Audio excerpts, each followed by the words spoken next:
任何競就，包括馬華嘅總會長蔡思呢個人撲街冚家鏟，我唔會講。你去 YouTube， 你 type 我超級一個名，你睇到我邊一段有講我蔡思呢個人屋企撲街冚都鏟人，冇。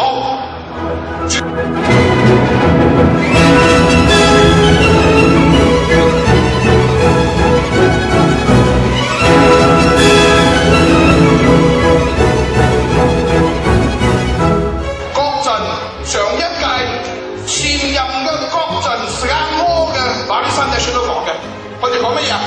佢哋叫選民要蹦蹦更是法，蹦蹦更是法，領導反對黨，講廣東話通俗啲係叫反對黨冚家鏟，係咪咁嘅意思？